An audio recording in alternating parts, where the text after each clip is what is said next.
I never get a chance to have this opportunity. Mr. Jaffe, Happy New Year, and welcome back to the program today. How are you? Hey, thanks. I'm good. How you doing? I'm doing okay. Well, I'm not going to say I'm okay. I'm great. As a Mets fan, I said this is the best I've felt since '98 when they acquired Piazza from the Marlins in that blockbuster trade. Let's be honest, not a lot to be excited about as Met fans, over the last lot of years. And now all of a sudden, start to think, wow, Francisco Lindor, 27 years old, franchise piece, cornerstone. Not a bad way for the new Mets regime to be a little aggressive here this offseason. Yeah, it's a big splash. Obviously, like you said, it's an aggressive move. The caveat is that Lindor has just 1 year under control before free agency.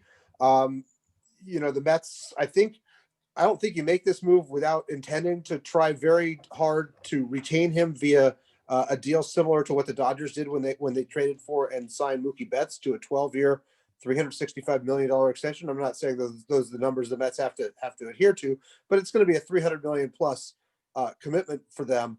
But the deal has to be judged first and foremost on what they gave and what they gave, what they got and what they gave up. And what I like about this deal, besides getting a year of Lindor, is that they've got 2 plus an option on Carlos Carrasco, who's probably at least a number 3 starter, and will fit right in that rotation behind Jacob deGrom and help offset the whatever bumps that Noah Syndergaard goes through as he comes back from Tommy John surgery. So this is an economical way to add a very solid starting pitcher, and I guess it probably points to pursuing George Springer as a free agent. Listen, Steve Cohen didn't trade for Francisco Lindor to let him go in a year and say he can't afford to pay him. That would be a very Will Ponish move, which is something Cohen has already said will not happen. So I'm convinced the Mets will pay him. I wouldn't be surprised if they get a deal done before the season starts, just to lock him up, make fans happy, and realize that they mean business right now. Well, there may be luxury tax implications when it comes to the timing of the deal, so I wouldn't fret too much about that. There are reasons to keep that on the QT, but I would expect that you don't do this without knowing that this could be $300 million plus very soon. Exactly. And the Carrasco point is great, under control. He was the comeback player of the year last year in the American League. And yet I look at their rotation, especially knowing Syndergaard's not going to be back, still coming back from Tommy John. It's a perfect way to help fill your rotation in. And I mean, you talk about getting Carrasco as part of this deal. I wasn't expecting that, Jay, and was actually rather happy when I saw that Carrasco's name was part of this. Yeah, I mean, to look at the other team's side of things. I mean, Cleveland, they're in a mode of cutting salary, which is just pretty sad and ridiculous to give up a starting pitcher of that caliber and that relatively economical. They're getting some promising infield talent.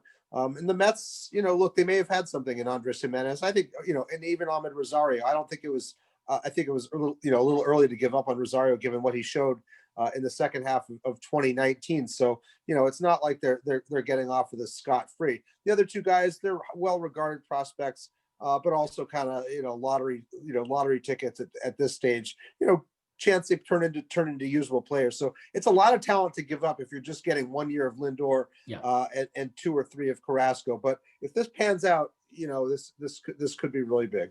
Meanwhile, I'm hearing rumors that they're now engaging in talks with the Cubs for Chris Bryant. That's something that's also being mentioned. Springer, they're still in the running for his services. I mean, they're not done, Jay. And the only question is going to be if they are able to land another big bat, who is it going to be?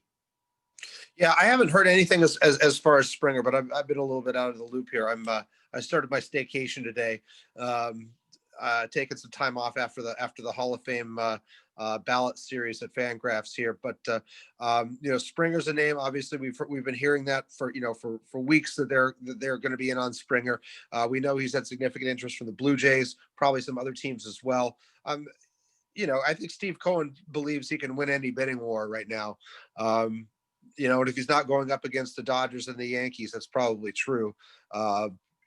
because he's just pretty fearless when it comes to spending the money, or he intends to be. But still, you got to convince the player that this is the place to be, and certainly, what this move does, I think it helps to sell, a free agent on your commitment to building up the team. Issue for if you're getting Bryant, he's coming off a terrible year. He's had a lot of injury problems. The Cubs are still going to want to try to sell higher on him than it probably merits given the recent performance. But you are talking about a guy who was an MVP winner and does have experience in winning a championship too. So this shouldn't be taken lightly. Is he best fit, meaning Brian, in the outfield or at third base, in your opinion? He's a third baseman. I mean, he's got some versatility, and given, I think one of the things I did like about the Mets the last couple of years, they moved players around, but he'd be a huge upgrade on JT Davis as a defensive third baseman. He's very solid there.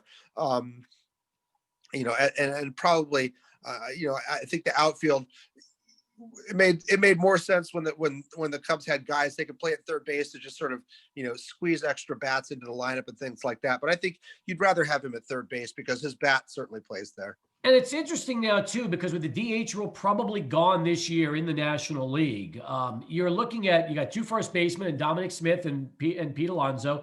Smith can play the outfield as well. You can always put a guy back at second base in Jeff McNeil, who has played the outfield also. So you've got a little positional flexibility right now if you're the New York Mets, and you can always put JD Davis in the outfield if you need to. Yeah, I think you'd still rather, first of all, I wouldn't give up on the DH yet. This is a bargain. This is a collective bargaining issue, and the Major League Baseball is trying to exact some concessions from the players in order to give this back. So I do think it will. I think it will come to pass. But I think the one thing in favor of going after Springer is that outfield has always been a collection of parts rather than a cohesive whole for the last few years. They haven't had a true center fielder other than Juan Lagares using them part-time. Brandon Nimmo and Michael Conforto are not real center fielders. They've been shoehorned into that position, and the defensive metrics for them are just they're losing 10-15 runs a year with those guys. Those losses show up in the standings. Jay Jaffe with us right now from Fangraphs. He's joining us on his staycation via Zoom, and always appreciate it when we get a chance to talk a little baseball and soon enough some beer with Jay on the program. Now that the Lindor deal is done, the trade anyway, not the signing, but I'm wondering if this is going to be a ripple effect. Do you think we'll start to see maybe some teams get a little more aggressive? Because really, other than this trade today, it's been the Padres. They've been the big aggressor so far in free agency, and it just hasn't really been a lot of other teams that have been doing this, Jay. Yeah, I don't know that this is going to necessarily be what breaks the ice. If anything, it's going to, if the Mets also commit to getting George Springer locked up, that could free up, some other movement. But there's, the shortstop market is especially deep. I know that the Dodgers were even exploring for Lindor, even though they have Corey Seager, who's Lindor is going to be a free agent next winter. There are good shortstops on the market this winter too, like Marcus Semien. So I'm not sure that this alone is going to change things unless this is a prelude to the Mets also doing Springer. Well, one thing is for certain. This is the slowest Major League Baseball offseason we've ever had, and it's not even close. And we've had some bad ones, some duds in the past, Jay, but there's just so little activity right now, and you kind of wish there was one thing that would just trigger everybody else, and we start to see that chain reaction around here. Well, I do think regime change in this country and a better policy towards the coronavirus will help. Look, this is the third winter out of four where offseason signings have come to a standstill, at least in the early offseason. Right now, though, with all the questions, I know Major League Baseball, the reports are that they want to have a full season, but there's a whole lot of uncertainty in the air about whether there's going to be fans in the park.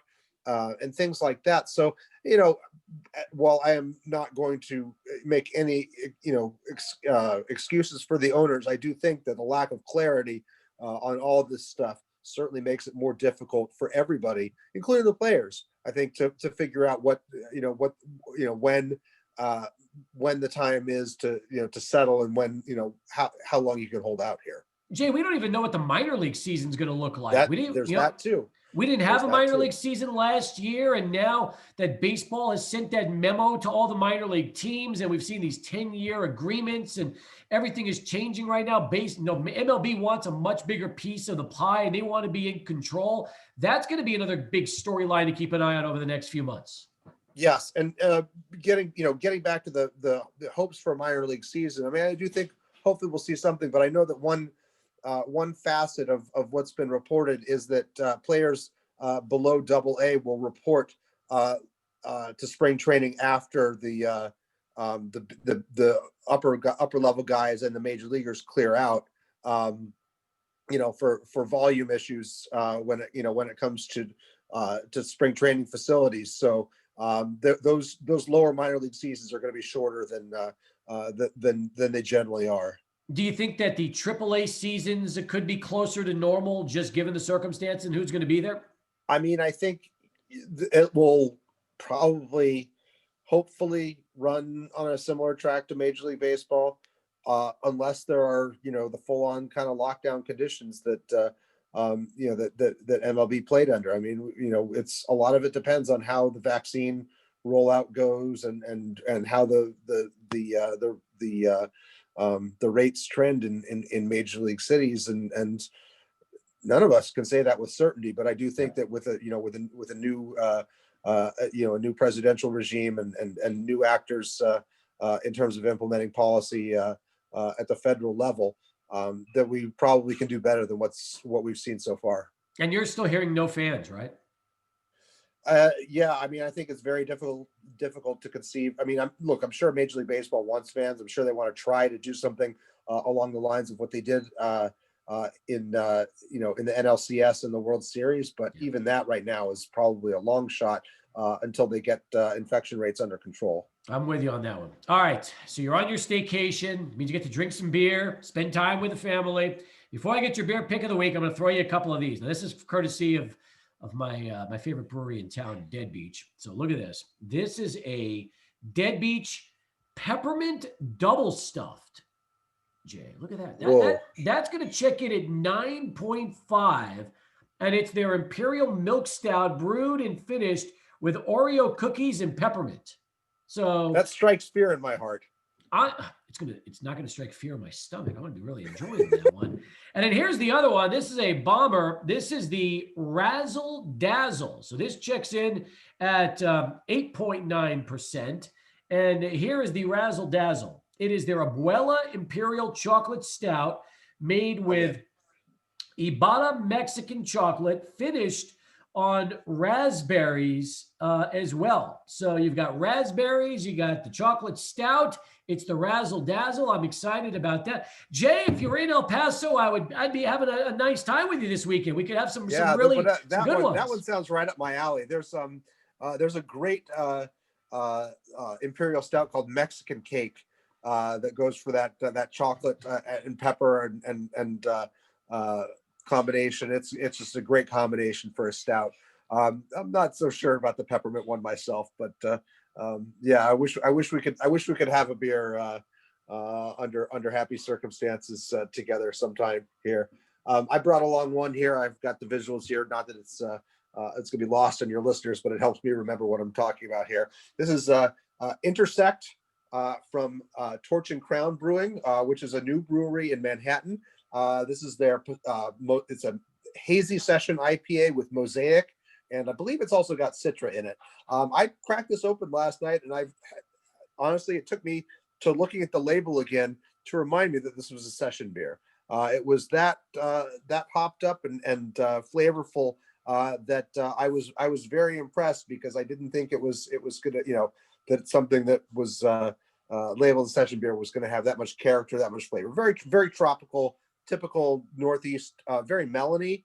Only 5.1% alcohol, very easy drinking for the style. Sounds to me like that could be the biggest change we're seeing in craft breweries. They're trying to take that classic 7, 8, or 9% IPA and take those flavor characteristics, but turn it into a session drink as well.